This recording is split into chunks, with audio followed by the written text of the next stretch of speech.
الحمدللہ رب العالمین والصلاة والسلام علی سید المرسلین اما بعد فاعوذ باللہ من الشیطان الرجیم بسم اللہ الرحمن الرحیم الصلاة والسلام علیک یا رسول اللہ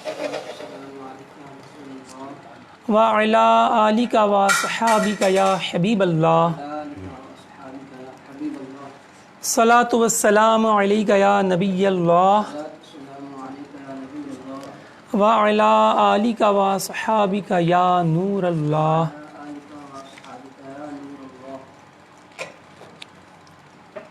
فرمان مصطفیٰ صلی اللہ علیہ وسلم ہے کہ جو مجھ پر محبت کے ساتھ درود پاک پڑھتا ہے میں اس کا درود پاک بذات خود سنتا ہوں، جبکہ اور لوگوں کا درود مجھ پر پیش کیا جاتا ہے۔ صلو علی الحبیب صلی اللہ تعالی علی محمد۔ پیارے محترم طلبہ کرام اور ناظرین کرام، الحمدللہ عز و جل دعوت اسلامی کی مجلس توقیت کی جانب سے 10 روزہ مختصر علم توقیت کورس کا سلسلہ جاری ہے۔ آج 16 اپریل 2020 بمطابق 22 شعبان المعظم 1441 سن ہجری بروز جمعرات ہے۔ یہ کورس روزانہ صبح 9 سے صبح 10 تک دعوت اسلامی کی مجلس توقیت کے آفیشیل پیج پر جو ہے فیس بک پر براہ راست جو ہے وہ یہ کورس دیا جا رہا ہے، لہٰذا آپ سے عرض ہے کہ اول تا آخر اس میں شرکت کی سعادت حاصل کیجیے۔ انشاءاللہ عز و جل علم توقیت سے متعلق، اوقات نماز و روزہ و سحر و افطار سے متعلق ضروری معلومات آپ کو حاصل ہوں گی۔ کل سبق نمبر 1 میں ہم نے چند باتیں سیکھی تھیں، اس کی دہرائی کر لیتے ہیں۔ دیکھیے، سب سے پہلے تو یہ کہ علم توقیت کہتے ہیں اس علم کو کہ جس کے ذریعے دنیا کی کسی بھی مقام کے لیے طلوع غروب، صبح صادق و عشاء، نصف النہار اور مثلین وغیرہ کے اوقات بذریعہ کلیہ جات اخذ کیے جاتے ہیں۔ دوسرا ہم نے یہ سیکھا کہ اس علم کے سیکھنے کو جو شرعی حکم ہے وہ زواجر میں علامہ ابن حجر مکی علیہ رحمہ نے فرض کفایہ لکھا ہے۔ تیسرا ہم نے یہ بھی سیکھا کہ اس علم کے زبردست ماہر جو ہیں وہ امام اہل سنت مولانا شاہ امام احمد رضا خان رحمۃ اللہ تعالی علیہ کی ذات گرامی تھی کہ آپ نے نہ صرف اس علم کو زندہ کیا بلکہ اس کی کمیاں دور کیں اور خود سدھا قواعد ایجاد کر کے اس علم کو انتہائی آسان بنا دیا۔ پیارے و محترم اسلامی بھائیوں، آئیے آج ہم مزید آگے سنیں گے۔ کتاب جو باقاعدہ ہمارے طلباء ہیں، گروپوں میں شامل ہیں، ان کے پاس کتاب ہوگی اور امید ہے وہ کتاب کا چند صفحات کا مطالعہ بھی کر آئے ہوں گے۔ تو صفحہ نمبر 5، اس علم پر اعلی حضرت رحمۃ اللہ تعالی علیہ کی کوئی مکمل کتاب تو نہیں، البتہ مختلف رسائل اور فتاوی کی صورت میں ہر عنوان پر بے مثال تحقیق فرمائی ہے۔ آپ خود ارشاد فرماتے ہیں کہ ان علوم پر کوئی ایسی کتاب نہ تھی کہ جن سے کوئی ناواقف فائدہ اٹھا پاتا۔ میں نے تحقیقات قدیمہ اور جدیدہ کے ساتھ ساتھ سالہ سال کے ذاتی مشاہدات و تجربات کو استعمال کرتے ہوئے تحقیقی قواعد اور جداول وغیرہ تیار کیے ہیں۔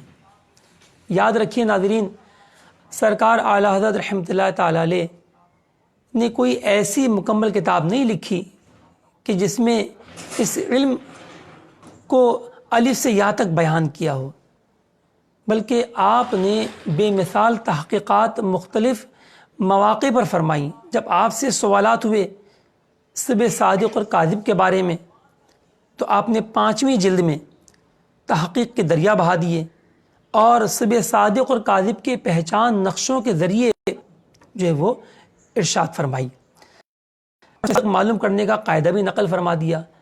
جب آپ سے سوال کیا گیا طلوع غروب کے بارے میں کہ طلوع غروب کے وقت جو انکسار کی مقدار ہے، یعنی جو وقت کراہت ہے جس میں سورج متغیر ہو جاتا ہے اور نماز پڑھنا منع ہے، تو اس کی مقدار کتنی ہے، تو آپ نے وہاں پر اس کی تحقیق بے مثال فرمائی۔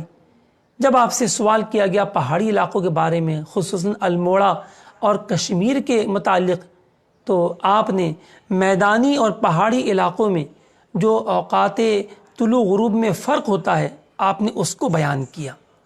اور جب آپ سے مثل اول و ثانی کے بارے میں پوچھا گیا کہ ان میں کتنا فرق ہوتا ہے، تو وہاں پر بھی آپ علیہ رحمہ نے تفصیل کے ساتھ مثل اول و ثانی کے قاعدے بیان کر کے ان کے درمیان فرق کو بھی واضح کیا۔ اسی طرح یہ جو اپنے ابحاث آپ کو ملیں گی، یہ زیادہ تر آپ کو 5ویں جلد، 7ویں جلد اور 10ویں جلد میں ملیں گی۔ پھر 27ویں جلد میں اگر آپ دیکھیں تو سرکار اعلیٰ حضرت رحمۃ اللہ تعالی علیہ نے آفتاب کے متحرک ہونے، یعنی آفتاب سن جو ہے وہ موومنٹ کر رہا ہے اور زمین ساکن ہے، زمین ٹھہری ہوئی ہے، اس پر قرآن و حدیث سے آپ نے دلائل پیش فرمائے اور عقلی دلائل بھی ارشاد فرمائے۔ تو یہ تھا اعلیٰ حضرت رحمۃ اللہ علیہ کی ذات کریمہ۔ پھر جیسے میں نے کل عرض کیا تھا کہ آپ کے خلفاء نے اور خلفاء کے شاگردوں نے اس علم کو جو ہے وہ آگے بڑھانے کی کوشش کی، اس پر کتابیں بھی لکھی۔ ہم نے کئی کتابوں کے نام جو ہے وہ کل بھی سنے۔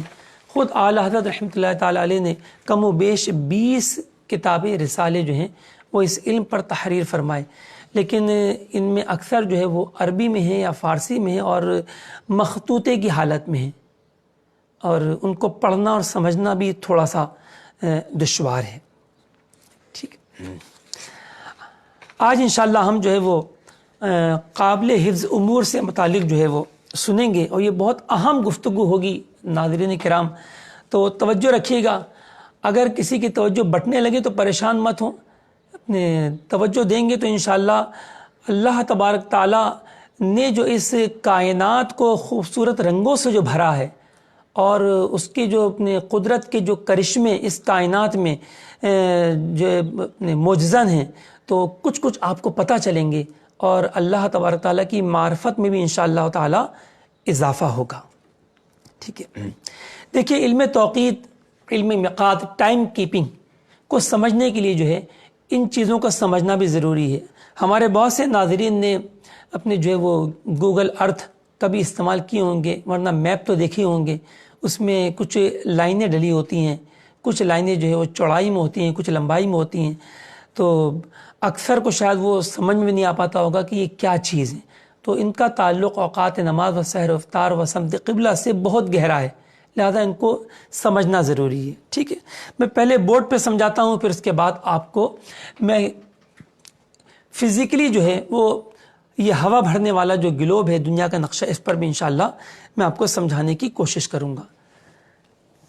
صلو علی الحبیب صلی اللہ تعالی علی محمد۔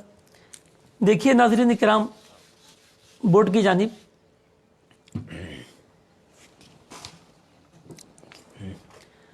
دیکھیے ہماری زمین جو ہے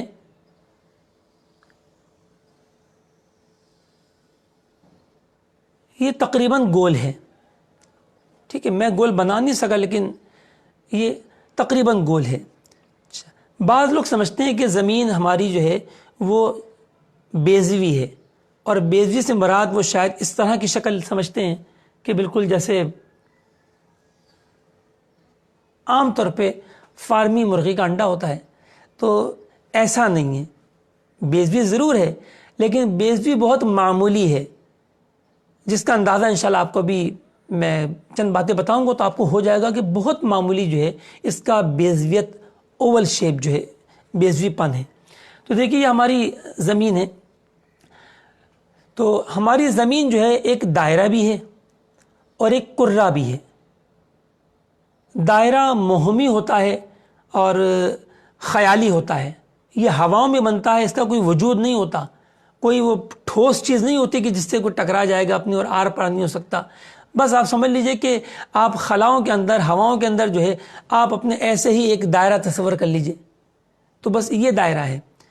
جبکہ کرہ جو ہے اس دائرے کو کہتے ہیں جو جسم بھی رکھتا ہو، جیسے ہماری زمین یہ ٹھوس ہے، اور بھی اس میں دیگر اجزاء شامل ہیں، لیکن جو ہے وہ یہ ٹھوس ہے اور اس کا ایک جسم ہے باقاعدہ جس پر ہم کھڑے ہوئے ہیں۔ اگر جسم نہ ہوتا تو ہم بھی اڑ رہے ہوتے، تو لہذا اس کا جسم ہے جس پر ہم کھڑے ہوئے ہیں۔ تو زمین ایک دائرہ بھی ہے اور ایک کرہ بھی ہے، تو ہر کرہ دائرہ ہوتا ہے لیکن ہر دائرہ کرہ نہیں ہوتا۔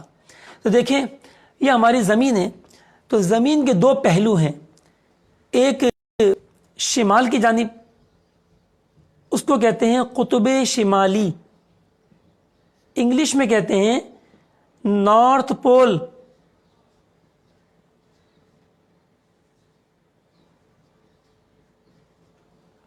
اور اس کے بالکل مخالف جو ہے دوسرا پہلو ہے جسے کہتے ہیں قطب جنوبی، ساؤتھ پول۔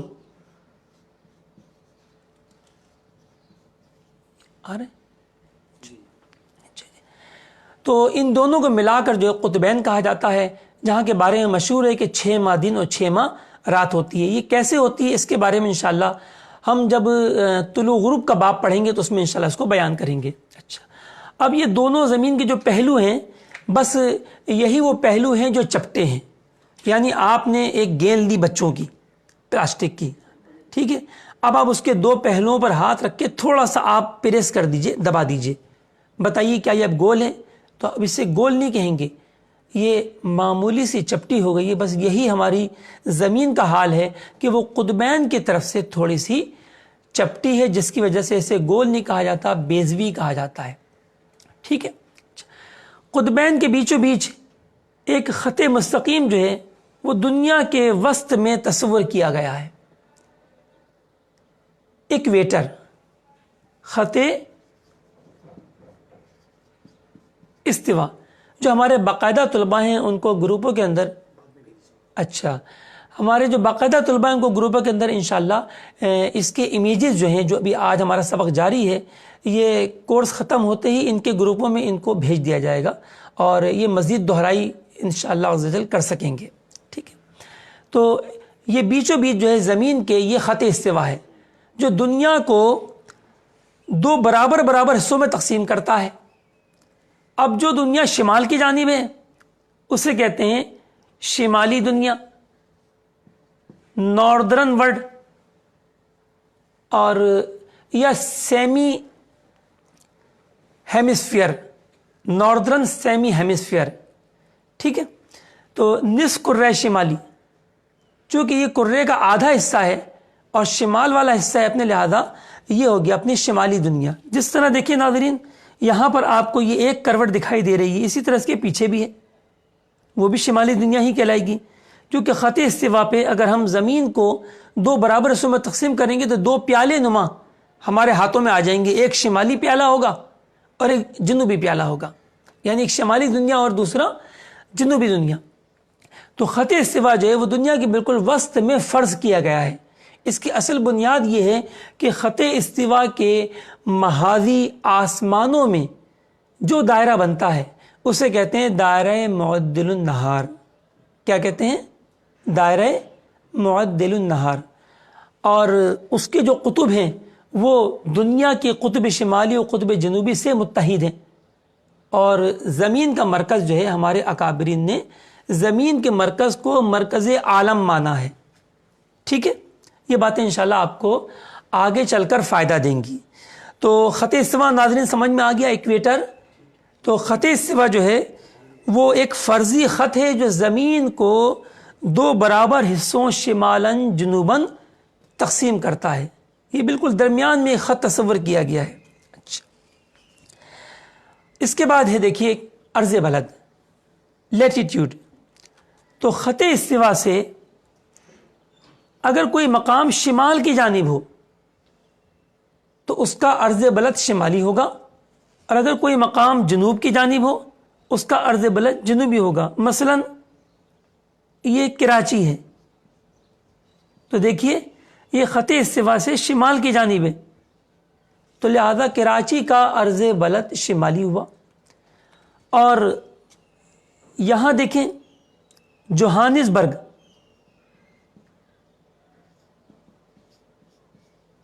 یہ ساؤتھ افریقہ کا شہر ہے, یہ دیکھیے یہ جنوب کی طرف واقع ہے, یہ جنوبی دنیا میں آ جاتا ہے, لہذا اس کا عرض بلد جو ہے لیٹیٹیوڈ وہ جنوبی ہے یا ساؤتھ ہے.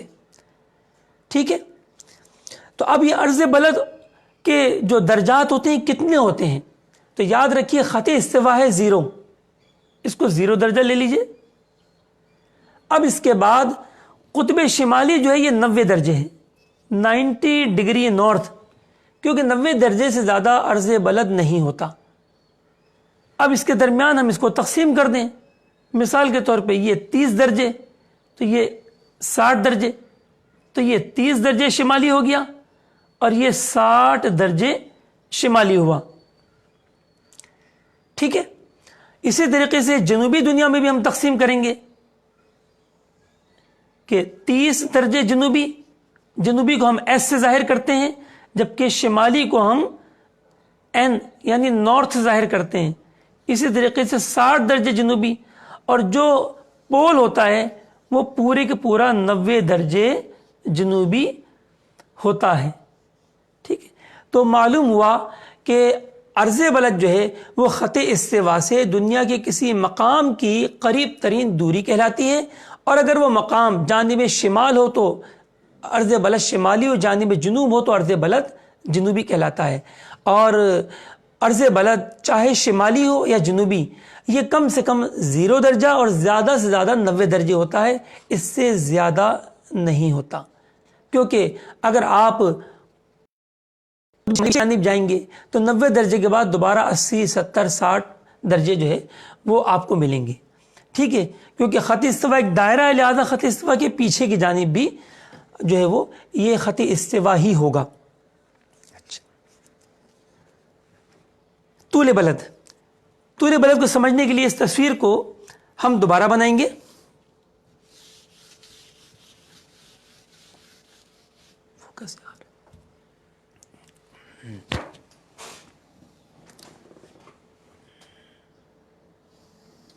دیکھیے اب میں تھوڑا دائرہ بڑا بنانے کی کوشش کرتا ہوں تاکہ آپ کے بہتر جو ہے وہ ناظرین کرام سمجھ میں آئے. ٹھیک ہے, اچھا جی, پہلے ہم نے خط استوا بنایا تھا شرقاً غرباً, خط استوا. چونکہ سورج کی جو حرکت ہے دائرۃ البروج میں, تو اس کا جو وسط ہے وہ خط استوا ہے, یعنی دائرہ معدل النہار ہے جس کے سیدھ میں خط استوا. لہذا یہ سورج کی حرکت سے خط استوا مارز وجود میں آیا, اس کو فرض کیا گیا, اور یہاں پر کسی کی اپنی نہ چلی. کہ کوئی کہتا نہیں جناب, کوئی سائنسدان کہتا ہے کہ نہیں خط استوا ہم یہاں نہیں مانیں گے, تھوڑا یہاں مان لیتے ہیں یا تھوڑا وہاں مان لیتے ہیں, ایسا کسی کو اختیار نہیں تھا. کیونکہ رب تعالیٰ کے حکم پر جو سورج حرکت کر رہا ہے اس حرکت کے مطابق ہی خط استوا فرض کرنا ضروری ٹھہرا. لہذا یہ اپنے جو ہے وہ کسی کی خود ساختہ نہیں ہے, اپنی مرضی یہاں پر کوئی اپنی چلا نہیں سکتا. اب آئی باری طول بلد کی. اب دیکھیے دنیا گول ہے, اور گول چیز میں کوئی اسٹارٹنگ پوائنٹ یا اینڈنگ پوائنٹ نہیں ہوتا. آپ گول گیند لے لیں بچے کی, اب کیا کہیں گے آپ یہاں سے شروع ہے, تو آپ کے پاس کیا ثبوت ہے یہاں سے شروع ہے؟ ذرا گیند کو گھما لیجئے پھر آپ کو لگے گا یہاں سے شروع ہے. تو لہٰذا اس میں کوئی فیصلہ نہیں ہو پاتا. تو لہٰذا یہ کام حضرت انسان کے ہاتھ میں آیا. پہلے عرب حکماء جو ہیں وہ حیات دان ہوا کرتے تھے, تو انہوں نے اپنے زمانے میں جزائر خالدات, جس کا آج کل موجودہ نام کینری آئی لینڈ ہے, یہ اسپین کے قریب ایک جزیرہ ہے, وہاں پر جو ہے وہ دنیا کے طول کا مبدا, اسٹارٹنگ پوائنٹ آف لانگیٹیوڈ, مبدا طول جو ہے ہمارے بزرگوں نے قرار دیا. لیکن پھر مسلمانوں کی 800 سالہ حکومت جو ہے وہ جاتی رہی, اور یہ چیز بھی مطلب جو ہے رخصت ہو گئی. پھر حکمہ ہند آگے بڑھے اور انہوں نے گنگدس کے مقام کو, جو کہ موجودہ سری لنکا کہلاتا ہے، تو یہاں پر انہوں نے مبدأ طول مانا کہ یہ 0 درجہ طول بلد ہے۔ لیکن 1844 میں جب ایک کانفرنس ہوئی عالمی سطح پر، تو اس میں برطانیہ نے یہ بات ثابت کی کہ دنیا کی سب سے بڑی اور اچھی جو اپنے ایسٹرونومیکل لیبارٹری ہے وہ ہمارے پاس ہے لنڈن میں گرین وچ کے مقام پر، لہذا گرین وچ ہی کو دنیا کا مبدأ طول قرار دیا جائے۔ اور 1844 عیسوی سے ناظرین کرام گرین وچ کو دنیا کے طول کا وسط مان لیا گیا، اور اب تک یہی رائج ہے۔ ٹھیک ہے، آئیے اب ہم فرض کرتے ہیں کہ یہ گرین وچ ہے، اور گرین وچ سے ہم نے جو ہے وہ شمالاً جنوباً ایک خط کھینچا۔ اب اسے کہیں گے اپنے مبدأ طول، یعنی 0 درجہ طول بلد۔ وہ خط استوا یوں تھا شرقاً غرباً 0 درجہ، اور یہ طول بلد کا درجہ جو ہے وہ ایسے ہے، یہ 0 درجہ ہو گیا طول بلد کا۔ اچھا، اب دیکھیے مشرق کی طرف ہم درجے گنیں گے، تو یہ ہو گیا 30 درجے شرقی، یہ ہو گیا 60 درجے شرقی، اور یہ 90 درجے شرقی۔ اسی طریقے سے ناظرین کرام یہ زمین کا پہلو جو ہمیں دکھائی نہیں دے رہا پیچھے کی جانب، 90 کے بعد 120 150، اور بالکل 0 کے عین پیچھے جو ہے، یعنی مبدأ طول کے عین پیچھے جو درجہ ہوگا وہ ہوگا 180 درجہ، یہ ہوگا طول بلد شرقی، اور یہ شرقی دنیا کہلائے گی۔ اب یہی کیفیت گرین وچ کے، یہ گرین وچ ہے، گرین وچ کے جانب مغرب جو ہے یہ جو دنیا ہوگی یہ غربی دنیا کہلائے گی، اور اس میں بھی اسی طریقے سے درجات ہوں گے۔ دیکھیے 30 درجے شرقی، 30 درجے غربی، اب یہ غربی دنیا ہے، اور 60 درجے ویسٹ یعنی غربی، اور یہ 90 درجے غربی۔ اس کے بعد یہاں بھی زمین کا جو پیچھے کا پہلو ہے اس میں 120 درجے غربی، 150 درجے غربی، اور 180 درجہ غربی۔ تو جو مبدأ طول گرین وچ کا جو طول بلد ہے 0 درجہ، اس کے عین پیچھے جو لکیر ہوگی وہ انٹرنیشنل ڈیٹ لائن یعنی خط بین الاقوامی تاریخ بھی کہلاتی ہے، اور وہ بیک وقت 180 درجہ شرقی بھی کہلاتی ہے اور 180 درجہ غربی بھی کہلاتی ہے۔ ٹھیک ہے، تو یوں تو طول بلد جو ہے وہ یا شرقی ہوتا ہے یا غربی ہوتا ہے، اس کو ہم نوٹ کرتے ہیں۔ دیکھیے طول بلد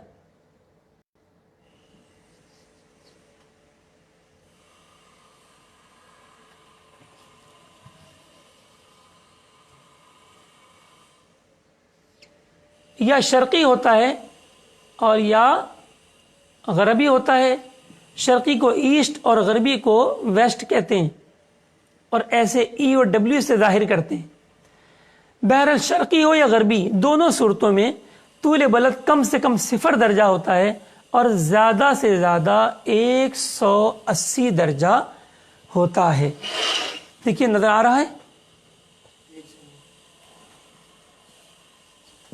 ٹھیک ہے، زیادہ 180 درجہ ہوتا ہے۔ ٹھیک ہے، تو یہ ہم نے عرض بلد اور طول بلد کے بارے میں سنا۔ اب ہمیں کیسے معلوم ہو ناظرین کرام کہ دنیا کے کون سے ملک کے کون سے شہر کا عرض بلد اور طول بلد یعنی لیٹیٹیوڈ لانگیٹیوڈ کیا ہوگا؟ تو یہ جاننا تو اب کوئی مشکل ہی نہیں رہا، اور نہ اس میں اختلافات باقی رہے۔ اب تو آپ کے ہاتھوں میں جو ہے وہ اینڈرائڈ سیٹس موجود ہیں، اور اس میں بائی ڈیفالٹ کمپنی کی طرف سے جو ہے وہ میپ کا آئیکن ڈالا جاتا ہے۔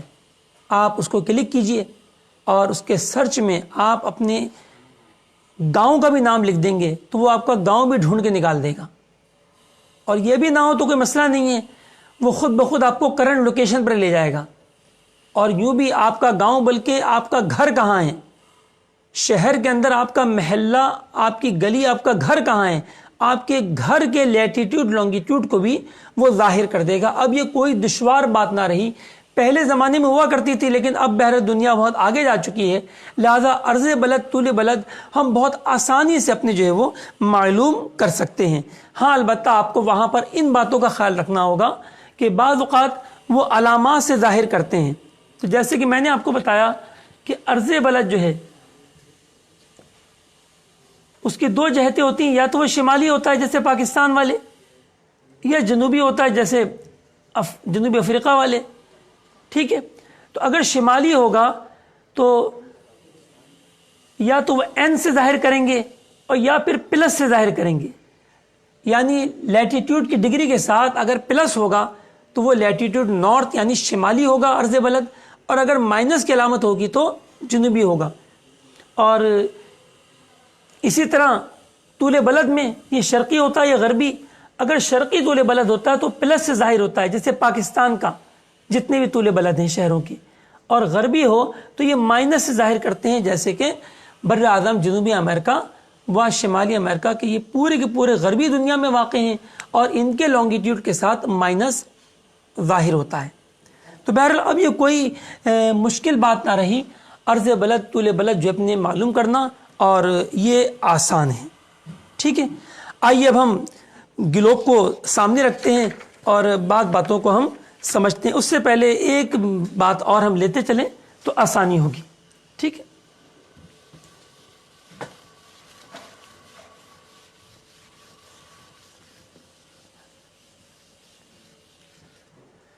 صلو علی الحبیب صلی اللہ تعالی علی محمد۔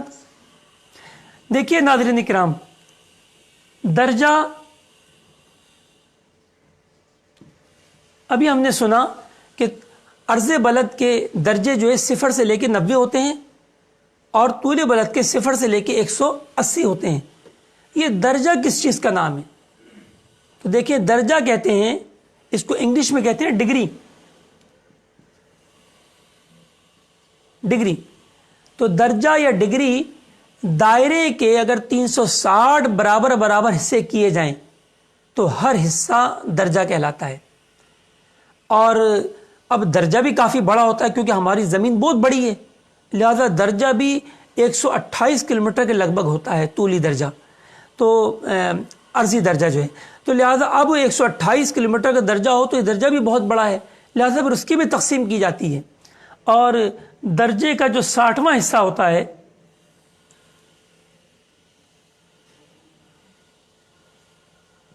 اس کو دقیقہ کہتے ہیں۔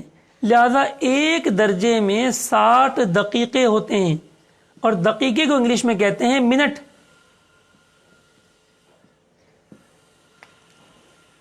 ٹھیک ہے، تو یوں ایک دقیقہ جو ہوتا ہے وہ اب 128 کلومیٹر کے لگ بھگ کو ہم اپنے ڈیوائڈ کریں تو یہ 1.83 کلومیٹر ہو جاتا ہے، 1.85 کلومیٹر ایک دقیقہ۔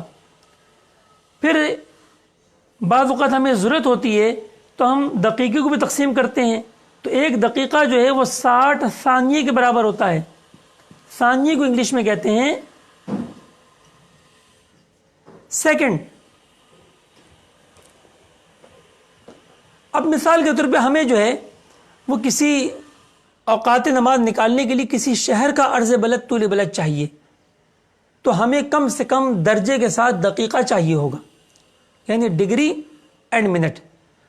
اور اگر ڈیسیمل سسٹم ہو، جیسے کہ میپ وغیرہ میں بعض اوقات ڈیسیمل کی شکل میں آ رہا ہوتا ہے، تو پھر ہمیں پوائنٹ کے بعد 2 ڈگری چاہیے، جیسے کراچی فیضان مدینہ کا 24.89 ڈگری نارتھ ہے، ٹھیک ہے۔ تو اب یہاں پر میں نے پوائنٹ کے بعد 2 ڈیجٹ لیے، تو لیٹیٹیوڈ اور لانگیٹیوڈ عرض بلد طول بلد میں اگر ڈیسیمل سسٹم ہے یعنی اعشاری نظام کے تحت ہے تو ہم کم سے کم 2 ہندسے ناظرین کرام لیں گے، اور اگر درجہ دقیقہ میں ہے تو ہم کم سے کم درجہ و دقیقہ لیں گے۔ لیکن ہمیں کسی خاص عمارت کے اوقات نکالنے ہوں، جیسے ہم چاہتے ہیں عالمی مدنی مرکز فیضان مدینہ کے ہم اوقات نکالیں، تو پھر ہمیں درجہ دقیقہ کے ساتھ ثانیہ بھی لینا پڑے گا، یعنی ہمیں ڈیسیمل کو بڑھانا پڑے گا، اور ڈیسیمل میں اگر ہم یوز کریں گے تو ہم اس کے 4 حصے لیں گے، اور دوسری صورت میں ہم کم سے کم درجہ دقیقہ اور ثانیہ لیں گے. جیسا کہ میں پہلے عرض کر چکا کہ عرض بلد ہو یا طول بلد ہو، ہم اس کو درجہ دقیقہ میں ناپتے ہیں، اور درجے کا 60واں حصہ دقیقہ کہلاتا ہے اور دقیقے کا 60واں حصہ ثانیہ کہلاتا ہے. مزید اور بھی تقسیم حیت میں کی جاتی ہے، اور ثانیہ کا 60واں حصہ رابعہ، اور رابعہ کا ثانیہ کا 60واں حصہ ثالثہ، اور ثالثہ کا 60واں حصہ رابعہ کہلاتا ہے علی ھذا القیاس. لیکن اب عموماً جو حیت والے استعمال کرتے ہیں وہ ڈگری، منٹ اور سیکنڈ کے بعد پھر وہ تھرڈ کی طرف یعنی ثالثہ کی طرف نہیں جاتے، بلکہ وہ ثانیہ کو اعشاری نظام کے تحت درج کر دیتے ہیں. صلو علی الحبیب صلی اللہ تعالی علی محمد. آئیے اب گلوب کی طرف، یہی باتیں جو ہم نے سنی اور سیکھی، اس کو ہم گلوب کی مدد سے بھی سمجھنے کی کوشش کرتے ہیں.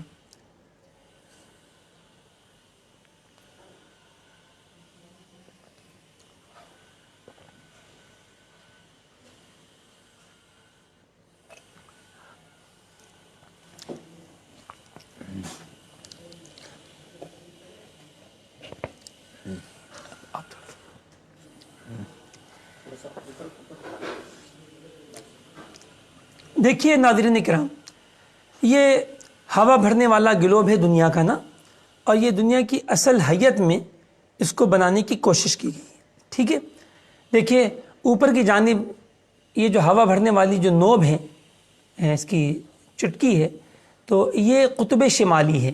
کیا ہے؟ قطب شمالی. اور بالکل اس کے اپوزٹ دیکھیں، مخالف، یہ دیکھیں یہ قطب جنوبی ہے. اور یہی وہ 2 مقامات ہیں ابھی جہاں میرے ہاتھ ہیں، کہ یہیں پر آپ دیکھیں یہ گیند جو ہے تھوڑی سی دبی ہوئی ہے، تھوڑی سی چپٹی ہے.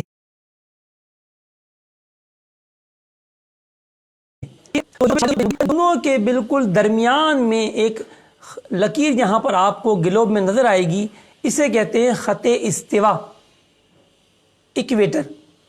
اس نے دنیا کو 2 برابر حصوں میں تقسیم کر دیا.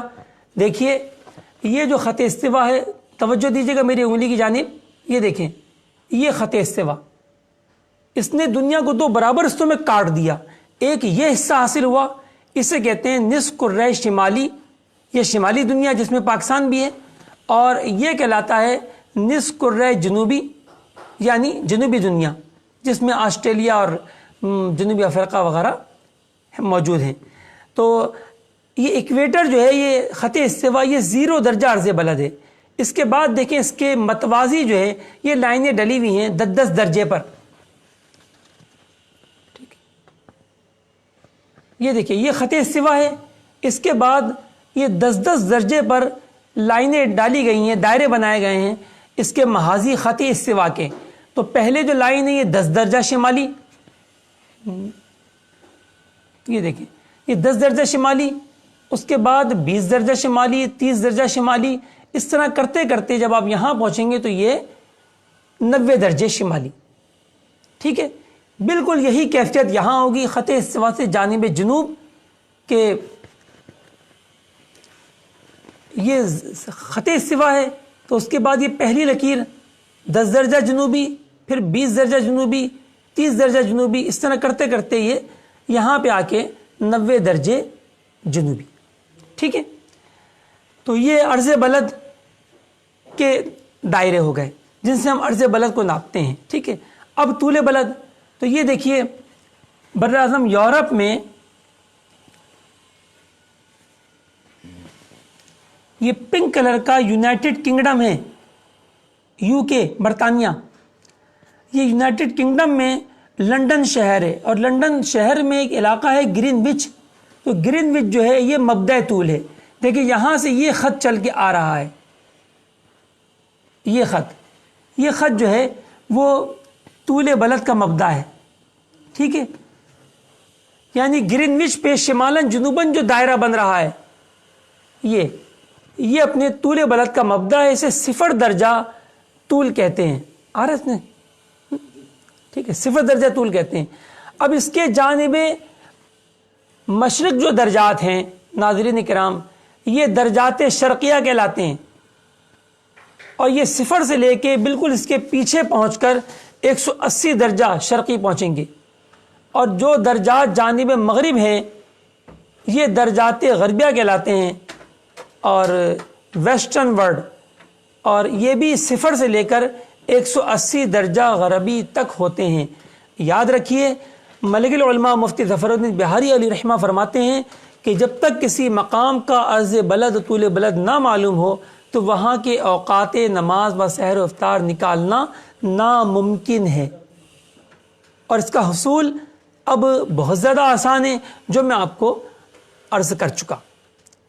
ٹھیک ہے، تو یہ ہے۔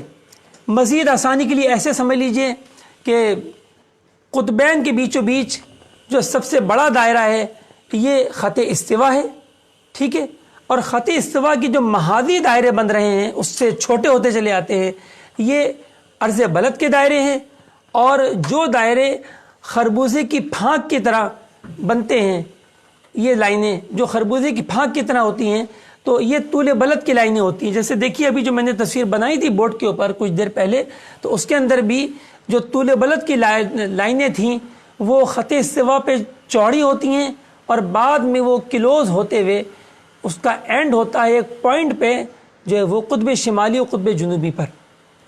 ٹھیک ہے، تو یہ عرض بلد طول بلد کے بارے میں ہم نے سنا۔ اب اس کے بعد ہے سمت الراس، کتاب کا صفحہ نمبر 6 اس وقت ہم پڑھ رہے ہیں، رہنمائی توقید حصہ اول۔ سمت الراس یعنی زینت، بہت آسان ہے ناظرین کرام۔ دیکھیے، ہم دنیا میں جہاں بھی کھڑے ہیں تو ایک خط مستقیم جو ہے ہمارے سر کے بیچوں بیچ نکل کر سیدھا آسمانوں میں چلا جاتا ہے، اسے کہتے ہیں سمت الراس، زینت۔ ٹھیک ہے، سورج جب سمت الراس پر ہوتا ہے تو وہ بعد سمتی جو ہے وہ صفر ہوتا ہے۔ اچھا، یعنی زینت ڈسٹینس، لازمی بات ہے کہ اب اس کا زینت پر وہ موجود ہے، زینت سے اس کا کچھ ڈسٹینس ہے ہی نہیں، جب ڈسٹینس کچھ بھی نہیں تو وہ زیرو ہو گیا۔ تو بہرحال یہ ہمارا سمت الراس ہے۔ ٹھیک ہے، سمت الراس سے سورج جتنے درجے جھکا ہوا ہوگا اتنا ہی بعد سمتی کہلائے گا۔ مثال کے طور پہ میں کراچی میں کھڑا ہوا ہوں اور سورج میرے سر پر نہیں ہے بلکہ اس جگہ پر ہے، اب ہمیں دیکھنا ہوگا کہ سورج کتنے درجے جھکا ہوا ہے، 10 درجے، تو یہ کہلائے گا کہ اس وقت کراچی والوں کے لیے جو بعد سمتی ہے وہ 10 درجے ہے۔ ٹھیک ہے، تو بعد سمتی کی تعریف کیا بنی کہ سمت الراس سے مرکز شمس کی دوری جو ہے وہ بعد سمتی کہلاتی ہے، اور بعد سمتی کم سے کم 0 درجہ کہ عین آپ کے سر پر سورج آ جائے، اور زیادہ زیادہ 190 درجے کہ آپ کے بالکل پاؤں کے نیچے سمت القدم پہ سورج آ جائے، تو بس یہ اس کی زیادہ زیادہ دوری ممکن ہے۔ دائرہ افق، آپ اگر کھڑے ہو جائیں تو آپ کی حد نگاہ آپ کو زمین و آسمان ملتے دکھائی دیں گے اگر کوئی شے رکاوٹ نہ ہو، یعنی زمین ہموار ہو، پہاڑ وغیرہ اور آبادیاں وغیرہ حائل نہ ہوں، اور زمین بھی ہموار ہو، تو آپ کو ایک خاص دوری پر جا کر زمین و آسمان ناظرین کرام ملتے ہوئے دکھائی دیں گے، یہ افق ہے، اور یہ پورے دائرے کی شکل میں ہوگا۔ تو سمت الراس سے 90 درجے کی دوری پر ہر جانب 90 درجے کی دوری پر جو دائرہ بنے گا اسے کہتے ہیں دائرہ افق،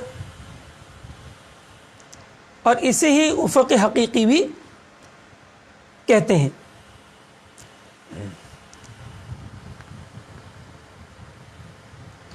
ارتفاع شمس، اب دیکھیں یہ جو دائرہ افق بنا جس سے نیچے آپ کی نگاہ نہیں جاتی، تو اگر سورج کا مرکز افق سے اونچا ہو تو اسے ایلٹیچیوڈ آف سن، ارتفاع شمس کہتے ہیں۔ مثال کے طور پر سورج ڈوبنے کے قریب ہے اور 5 درجے افق سے اونچا ہے تو ہم کہیں گے ارتفاع شمس 5 درجے ہے۔ انحطاط شمس، ڈپریشن آف سن، تو تو افق سے جو سورج نیچے چلا جاتا ہے ہماری نگاہوں سے اوجھل ہو جاتا ہے، جیسے غروب شفق کے وقت جب عشاء کا وقت شروع ہوتا ہے، یا صبح صادق کے وقت، اس وقت بھی رات ہوتی ہے، سورج طلوع نہیں ہوا ہوتا. تو ان صورتوں میں جب وہ افق سے نیچے ہوتا ہے تو جتنے درجے نیچے ہوگا اسے انحطاط کہیں گے.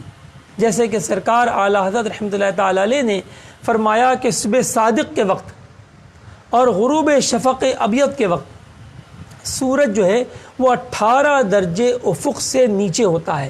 تو ہم کہیں گے کہ صبح صادق کے وقت انحطاط شمس 18 ڈگری 18 درجے ہوتا ہے. ٹھیک ہے.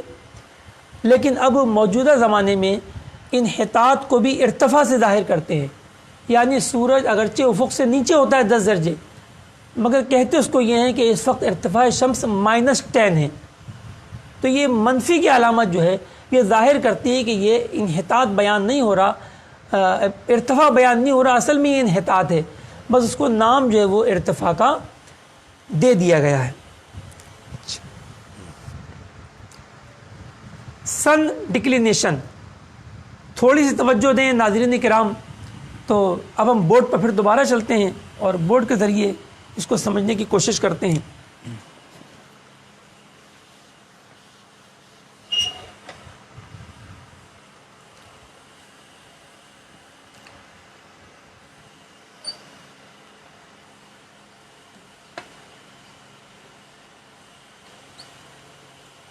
میل شمس، سن ڈکلینیشن. تو میل شمس کہتے ہیں خط استوا سے مرکز شمس کی دوری کو. تو سورج ہماری زمین کے گرد جو ہے وہ گھومتا ہے دائرۃ البروج میں، اور دائرۃ البروج جو ہے وہ ناظرین خط استوا پر تقریباً 23.5 درجے ترچھا ہے. لہذا سورج سال میں صرف 2 مرتبہ ایکویٹر پر آتا ہے خط استوا پہ، باقی 6 ماہ وہ جانب شمال چلا جاتا ہے اور 6 ماہ جانب جنوب. اور جب وہ 6 ماہ جانب شمال جاتا ہے تو شمالی دنیا میں یعنی پاکستان وغیرہ میں دن بڑے ہو جاتے ہیں، اور جب وہ 6 ماہ جانب جنوب جاتا ہے تو پھر جنوبی دنیا میں یعنی آسٹریلیا وغیرہ میں دن بڑے ہو جاتے ہیں، اور شمالی دنیا بشمول پاکستان میں دن چھوٹے ہو جاتے ہیں. تو یہ دن چھوٹے بڑے ہونے کی وجوہات ہوتی ہیں. دیکھیے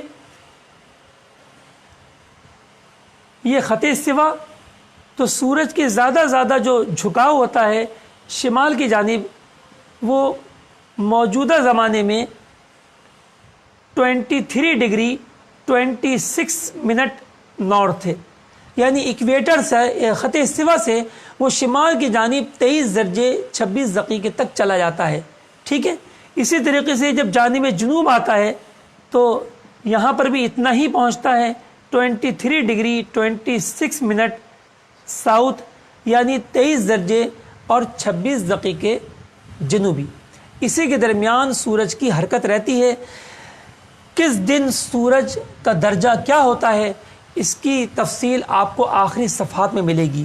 اسی طرح پہلے میں نے جو عرض بلد طول بلد کے بارے میں بیان کیا تو پاکستان کے کم و بیش 100 شہروں کا عرض بلد طول بلد کا جدول ٹیبل جو ہے اس کتاب کے آخر میں موجود ہے، اور دنیا کے کچھ مشہور شہروں کے عرض بلد طول بلد اور ان کا ٹائم زون کیا ہے اس کا طول بلد بھی، اس کا جدول بھی جو ہے وہ جدول کے آخر میں اس کتاب کے آخر میں موجود ہے، آپ ملاحظہ فرما سکتے ہیں. ابھی جو آپ نے تعریفات سنی ناظرین کرام زیادہ پریشان نہیں ہوئیے گا، انشاءاللہ بھی ہم گروپ میں آپ کو کچھ امیجز اور تصویریں بھی بھیجیں گے، اس کے ذریعے بھی آپ اس کی دہرائی کریں گے، اور ساتھ ساتھ ابھی آگے چل کر کورس کے دوران یہ تعریفات ریوائز بھی ہوں گی، ان کو ہم دوبارہ دہرائیں گے، بلکہ ان کو اور تھوڑا تفصیل سے ہم سنیں گے. لہذا پریشان ہونے کی ضرورت نہیں. لیکن آج آپ کو بہت ساری باتیں پتہ چلی ہوں گی، بہت سے ناظرین کرام کے لیے بڑی حیرت انگیز باتیں بھی ہوں گی کہ آج پتہ چلا کہ 6 ماہ دن 6 ماہ رات جو ہے وہ کہاں ہوتا ہے اور دن چھوٹے بڑے کیوں ہوتے ہیں. مزید تفصیل انشاءاللہ جیسے سے آتی جائے گی تو آپ کا ذہن جو ہے وہ اس حوالے سے روشن ہوتا چلا جائے گا. اچھا جی، اب دیکھیے کتاب میں دیا ہوا ہے تعدیل ایام، ایکویشن آف ٹائم. ناظرین کرام، سورج ہماری زمین کے گرد جو گردش کرتا ہے اللہ تبارک تعالیٰ کے حکم سے، تو اس کی گردش ایک جیسی نہیں ہوتی، کبھی تیز کبھی سست۔ بظاہر تو ہمیں لگتا ہے کہ آج دوپہر 12 بجے سورج ہمارے سر پر تھا، کل دوپہر 12 بجے پھر ہمارے سر پر ہے، لیکن حقیقتاً ایسا نہیں ہوتا، کچھ سیکنڈوں کا تفاوت آ جاتا ہے، یا تو وہ 24 گھنٹے سے کچھ سیکنڈ کم میں ہی دوبارہ ہمارے سر پر پہنچ جاتا ہے، یا پھر کچھ لیٹ ہو جاتا ہے، یعنی 24 گھنٹے اور کچھ سیکنڈ زائد میں اضافی وقت میں وہ ہمارے دوبارہ سر پر پہنچتا ہے۔ پتہ چلا کہ سورج کی حرکت ایک جیسی نہیں ہے، لہذا ماہرین نے فارمولے بنانے کے لیے ایک فرضی سورج تسلیم کر لیا کہ جس میں تاخیر و تعجیل نہیں ہوتی، اور وہ بالکل ایکوریٹ 24 گھنٹے ہی میں ہماری دنیا کے گرد ایک چکر لگاتا ہے۔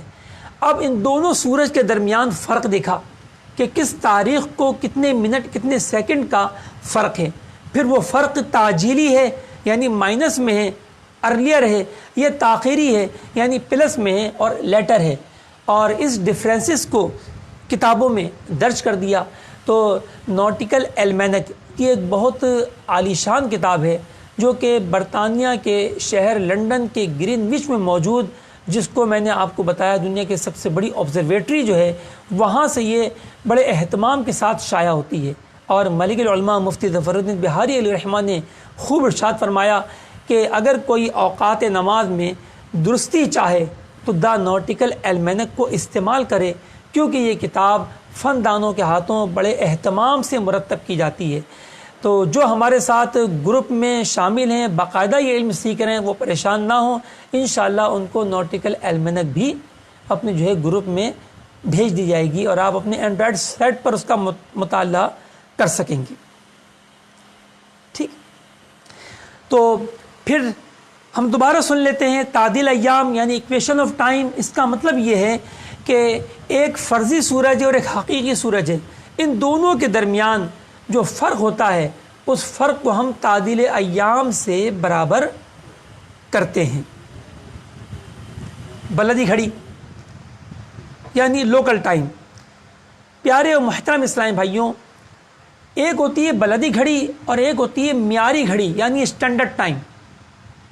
آپ نے اکثر خبروں میں سنا ہوگا کہ پاکستان کا معیاری وقت یا پاکستان اسٹینڈرڈ ٹائم صبح کے 7 بجے ہیں وغیرہ وغیرہ۔ تو یہ معیاری وقت کیا ہوتا ہے؟ دیکھیے، سورج ہر ملک میں ایک وقت میں نہیں پہنچ سکتا۔ اگر دنیا کو 24 برابر حصوں میں تقسیم کر دیں تو وہ ایک حصے میں پہنچے گا تو 1 گھنٹے بعد دوسرے حصے میں پہنچے گا، پھر 1 گھنٹے بعد تیسرے حصے میں پہنچے گا۔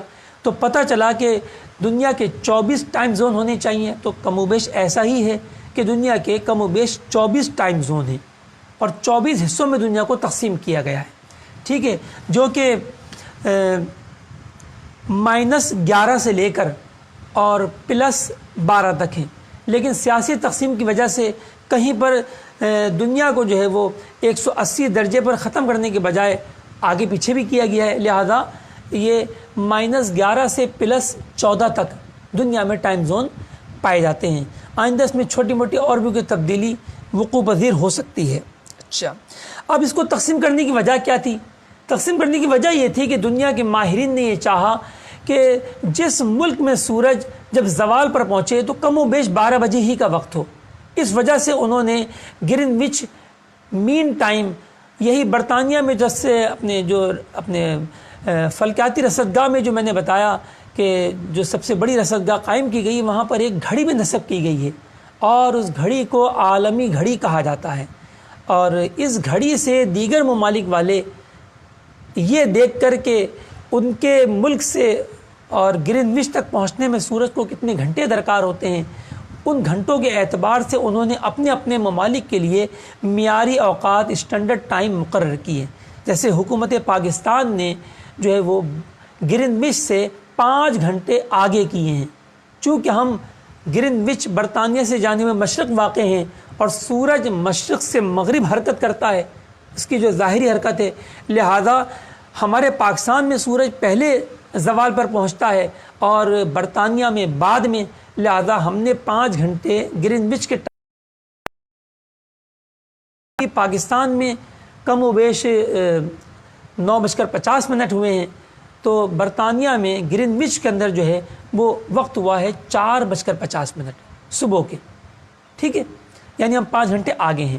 اسی طرح ہند والوں نے 5.5 گھنٹے آگے کیے ہیں، بنگلہ دیش والوں نے 6 گھنٹے، چائنا نے 8 گھنٹے، جاپان نے 9 گھنٹے، آسٹریلیا کے بعض شہروں میں 10 گھنٹے اور نیوزی لینڈ میں 12 گھنٹے پلس ہیں۔ اسی طریقے سے آپ دوسری جانب دیکھیں تو عرب شریف میں، مکہ مدینہ شریف میں جو ہے وہ +3 آور ہے، یعنی 3 گھنٹے انہوں نے گرینوچ سے آگے لیے ہیں، اور کچھ ممالک گرینوچ کے ساتھ ہیں۔ اور پھر بر اعظم جنوبی امریکہ اور شمالی امریکہ میں جو ہے وہ ٹائم زون مائنس میں ہیں، کیونکہ وہاں پر برطانیہ کے بھی 4 گھنٹے سے لے کر اور 11 گھنٹے تاخیر تک وہاں سورج پہنچتا ہے، لہذا بعض شہروں میں -4 گھنٹے، بعض شہروں میں -5، -6، -8، -10 وغیرہ۔ تو یہ سہولت کے لیے یہ ٹائم زون مقرر کیے گئے، اور وہی بات جو میں نے آپ سے عرض کی کہ مقصد کیا تھا کہ کم و بیش 12 بجے ہی زوال ہو، اور کم و بیش رات کے 12 بجے ہی آدھی رات ہو، اور اس میں کوئی بگاڑ نہ آئے، تو لہذا ممالک کے معیاری اوقات مقرر کیے گئے، ٹھیک ہے۔ تعدیل مروج۔ اب معیاری گھڑی اور لوکل گھڑی میں فرق ہوتا ہے، بلدی گھڑی اور معیاری گھڑی میں فرق ہوتا ہے۔ وہ فرق یہ ہوتا ہے کہ معیاری گھڑی تو پورے ملک کے لیے ایک، جیسے حکومت پاکستان نے 5 گھنٹے بڑھائے، اور اس وقت ناظرین کرام 9:53 ہو رہے ہیں پاکستان میں کم و بیش، تو پاکستان کے چپے چپے میں، ایک ایک شہر میں، ایک ایک گاؤں میں 9:53 ہی ہو رہے ہیں۔ ایسا نہیں ہے کہ کراچی میں وقت کچھ اور ہو، پشاور میں کچھ اور ہو، اور کسی گاؤں میں کچھ اور ہو۔ تو پورے پاکستان کے کونے کونے میں، چپے چپے میں، گاؤں گاؤں میں ایک ہی وقت ہے اس وقت، جو پاکستان کا معیاری وقت ہے۔ لیکن جو سورج کے سبب جو وقت بنتا ہے، جس کو ہم بلدی گھڑی کہتے ہیں، وہ ایک کیسے ہو سکتی ہے؟ ہم خود اس بات کو اچھی طرح جانتے ہیں کہ سورج مشرق سے مغرب کی جانب حرکت کرتا ہے، تو لہذا پہلے جو ہے وہ کشمیر کے جو انتہائی شرقی علاقے ہیں، پہلے وہاں پر اپنے جو ہے وقت زوال ہو جاتا ہے، پھر اس کے بعد سیالکوٹ وغیرہ، پھر لاہور، پھر ملتان و پشاور، پھر اور آگے بڑھے تو پھر سکھر اور حیدرآباد، اور پھر کراچی، اور اسی طرح بڑھتے بڑھتے آخر میں جو ہے وہ ضلع گوادر اور کوہ تافتان وغیرہ میں جو ہے وہ پاکستان کا آخری وقت ظہر ہوتا ہے۔ تو اس لیے کہ پاکستان چھوٹا سا نہیں ہے، پاکستان بھی بہت پھیلا ہوا ہے، اور سورج کو پاکستان کے اوپر سے گزرنے میں ناظرین کرام کم و بیش 1.25 گھنٹہ درکار ہوتا ہے، لہذا 1.25 گھنٹے تک پاکستان کے کسی نہ کسی حصے میں وقت زوال ہوتا چلا جاتا ہے۔ اب بلدی گھڑی 1.25 گھنٹے مختلف ہوگی پاکستان کے مختلف حصوں میں، مختلف شہروں میں، اور معیاری گھڑی وہ تو ایک ہی ہوتی ہے، جیسے کہ میں نے ابھی عرض کیا کہ اس وقت پاکستان میں جو وقت ہوا ہے معیاری گھڑی میں، وہ پورے پاکستان کے لیے ایک ہے، جبکہ بلدی گھڑی ایک جیسی نہیں ہو سکتی، ٹھیک ہے۔ تو بلدی گھڑی میں اگر ہم جائیں گے تو ہمارا فرق جو ہے پاکستان کی معیاری گھڑی سے جو کراچی کا فرق ہے وہ 32 منٹ ہے، 32 منٹ کم ہے، یعنی ابھی 9:55 ہو رہے ہیں، تو کراچی کی بلدی گھڑی جو ہے اس میں 32 منٹ کم کیجئے تو 9:23 ہوئے۔ لاہور والوں کا فرق جو ہے وہ 3 منٹ ہے، لہذا ابھی 9:55 ہوئے تو لاہور کا جو بلدی ٹائم ہے وہ 9:52 ہے۔ پشاور والوں کا چونکہ 11 منٹ کا فرق ہے، لہذا ان کا جو ہے 9:55 ہوئے ہیں معیاری گھڑی میں، تو ان کے 9:44 ہوئے ہیں۔ تو امید ہے کہ کافی کچھ آپ کے سمجھ میں آیا ہوگا کہ بلدی گھڑی ہوتی ہے طول بلد کے اعتبار سے، اور معیاری گھڑی ہوتی ہے پورے ملک کے اعتبار سے۔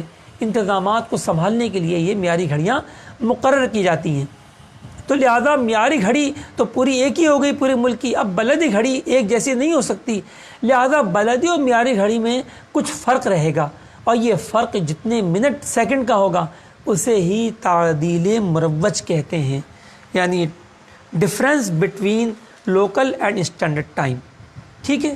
اس کے بعد قطبین کی تعریف میں کر چکا، دائرہ نصف النہار کے بارے میں ہم سنتے ہیں کہ دائرہ نصف النہار کیا ہے۔ دیکھیے آپ دنیا میں جہاں بھی کھڑے ہیں، مثال کے طور پہ آپ لاہور میں داتا دربار پہ کھڑے ہیں، سبحان اللہ، سنیوں کا یہ ایک عظیم کام ہے کہ وہ بزرگان دین کے مزار پہ حاضری کی سعادت پاتے رہتے ہیں۔ اب آپ داتا دربار شریف میں کھڑے ہوئے ہیں آپ، ٹھیک ہے، آپ شمالاً جنوباً ایک لائن کھینچنا شروع کریں داتا دربار سے۔ داتا دربار کے شمال کی جانب آئے آپ ایک لائن لیجئے اور اس کو قطب شمالی تک پہنچا دیجئے، اور جنوب کی طرف لائن لیجئے اور یہ قطب جنوبی پر پہنچا دیجئے، ٹھیک ہے، اور پھر اسی لائن کو نیچے کے حصے میں جو بالکل آپ کے پاؤں کی جانب ہے وہاں پر آپ اس لائن کو مکمل کر دیجئے۔ یہ آپ کا پورا دائرہ بن گیا، ٹھیک ہے۔ یعنی یہ دائرہ نصف النہار جو ہوتا ہے اس کے 4 اہم نقطے ہوتے ہیں۔ کتنے ہوتے ہیں ناظرین کرام؟ 4۔ دیکھیں کون کون سے؟ ایک تو قطب شمالی، ایک قطب جنوبی، ٹھیک ہے، ایک قطب شمالی اور قطب جنوبی، اور دوسرا سمت الراس، اور تیسرا سمت القدم۔ تو وہ دائرہ جو ان چاروں نقاط کو ملا دے، ٹھیک ہے۔ اب قطب شمالی کی جگہ پہ آپ نقطہ شمال بھی لے سکتے ہیں، بات ایک ہی ہے، وہ نقطہ شمال کو بھی چھوئے گا اور قطب شمالی کو بھی چھوئے گا، نقطہ جنوب کو بھی چھوئے گا اور قطب جنوبی کو بھی چھوئے گا۔ تو بہرحال سمت الراس، نقطہ شمال، سمت القدم جو سیدھے پاؤں کی سیدھ میں، اور اس کے بعد جو ہے وہ قطب جنوبی یعنی نقطہ جنوب، اور دوبارہ گھوم کر اپنے جب ہمارے سمت راس سے ملے گا تو یہ دائرہ نصف النہار کہلاتا ہے۔ اور یاد رکھیے سورج جب دائرہ نصف النہار پر پہنچتا ہے تو اس طول بلد پر اس مقام کے لیے نصف النہار حقیقی ہو جاتا ہے۔ یہ انشاءاللہ ہم نصف النہار کے باب میں کل سنیں گے، یا پورا باب پڑھ کر آئیے گا، صفحہ نمبر 7، 8، 9، 10، 11 اور 12۔ یہ صفحات جو ہیں آپ نے 7 سے لے کے 12 تک 6 صفحات جو ہیں ناظرین کرام جو باقاعدہ اپنے سیکھنے کی نیت سے یہاں پر شامل ہیں کورس میں، وہ ان صفحات کا مطالعہ کر آئیں گے، ٹھیک ہے۔ چند ضروری باتیں سماعت فرمائیں، پھر انشاءاللہ آپ سے اجازت چاہیں گے۔ آپ کا وقت بہت قیمتی ہے، لیکن ایک بات ذہن میں رکھیے گا ناظرین کرام، طلباء کرام، کہ ہم وہ کورس کرنے بیٹھے ہیں کہ جو حقیقت میں صحیح معنوں میں جو میری ناقص عقل میں آتا ہے تو یہ پورے سال کا کورس ہے۔ اس میں مشاہدات بھی لازم ہیں، اس میں سفر بھی کرنے پڑیں گے، اور بہت سے مشاہدات کے لیے اندھیروں کو، جنگلوں کو، بیابانوں کو تلاش کرنا پڑے گا، خصوصاً صبح صادق و غروب شفق کے لیے۔ یہ تو بہت عظیم الشان کورس ہے۔ اب 1 سال کے کورس کو ہم 10 دن اور صرف 10 گھنٹے میں سیکھنے کے لیے بیٹھے ہیں تو تمام باتیں یقیناً نہیں آ سکتی، لہذا میرے سمجھانے میں، آپ کے سمجھنے میں کمیاں رہیں گی۔ ہمت نہیں ہاریے گا، اب جدید دور ہے، یہ سارے جو اپنے ریکارڈ بھی ہو جائیں گے، آپ دوبارہ کتاب رکھ کر ان کو ریویژن کرنا پڑے گا، پکا کرنا پڑے گا، ہم سے اپنے گروپ میں سوال کر کے سمجھنا پڑے گا اپنے، تاکہ آپ اچھی طرح اپنے جو ہے ان چیزوں کو سمجھنے میں کامیاب ہوں۔ صرف لائیو اپنے لیکچر سننے سے کچھ نہیں ہوگا، البتہ ضروری معلومات انشاءاللہ ضرور حاصل ہوں گی، اللہ کی معرفت میں اضافہ بھی ہوگا۔ ایک عرض یہ بھی ہے ہمارے ان طلباء کرام سے کہ جو گروپوں میں شامل ہیں، تو گروپ ہمارے بھرتے چلے جا رہے ہیں، تقریباً 2.5 گروپ ہمارے بھر چکے ہیں، اور ایک گروپ میں غالباً 257 افراد ہوتے ہیں، تو یہ کوئی 750 کے قریب تعداد بن جاتی ہے، 700 کے قریب۔ تو پیارے اور محترم طلباء کرام، آپ سے عرض ہے کہ کسی ایک گروپ میں رہیے، ہم تمام چیزیں تمام گروپوں میں بھیجتے ہیں، لہذا بالکل سب ایک ہی جیسی چیز بھیجی جاتی ہے، آپ کو کوئی محرومی نہیں ہوگی۔ ایک گروپ میں رہیے تاکہ ہمارے گروپ بہت زیادہ نہ بنے اور سب کو سہولت ہو، سب اس میں شامل ہو سکیں۔ اچھا، تو کل انشاءاللہ پھر یہ کلاس ہوگی، کیونکہ آگے رمضان شریف شروع ہونے والے ہیں، تو ہم چاہتے ہیں کہ رمضان سے پہلے ہی مکمل ہو جائے، لہذا جمعے کے دن بھی آپ کی کلاس ہوگی۔ جی ہاں، کل چھٹی نہیں ہے، اس کو چھٹی نہ ملی جس نے سبق یاد کیا، تو چونکہ آپ نے سبق یاد کیا ہے ناظرین کرام، طلباء کرام، لہذا آپ کے لیے کوئی چھٹی نہیں ہے۔ ہاں، جو برکت کے لیے بیٹھتے ہیں وہ بھلے نہ بیٹھیں کل اپنے، ہم تو بیٹھیں گے انشاءاللہ تعالی۔ اللہ تعالی میرا بیان کرنا اور آپ کا وقت دے کر اس کو سننا سیکھنا اپنی بارگاہ میں قبول و مقبول فرمائے، آمین بجاہ النبی الامین صلی اللہ علیہ وسلم۔ انشاءاللہ تیسرے سبق کے لیے کل بروز جمعہ صبح 9 بجے انشاءاللہ ہم اسی پیج پر دوبارہ لائیو ہوں گے، تو ضرور شرکت فرمائیے گا اور دوسروں کو پیغام بھی پہنچائیے گا۔ جو میں نے عرض کی جو نہ سیکھنا چاہیں مکمل طور پہ کوئی مسئلہ نہیں ہے، وہ بھی شرکت کریں، انشاءاللہ بہت کچھ سیکھنے کا موقع ملے گا۔ کم از کم وہ اتنا سیکھ لیں گے کہ ہم جو ہے وہ کسی اپلیکیشن پر کسی چھپے ہوئے نقشے پہ عمل کریں تو کس طرح عمل کریں اور اس میں ہمیں کوئی خرابی نہ آئے ہمارے لیے۔ صلو علی الحبیب صلی اللہ تعالی علی محمد۔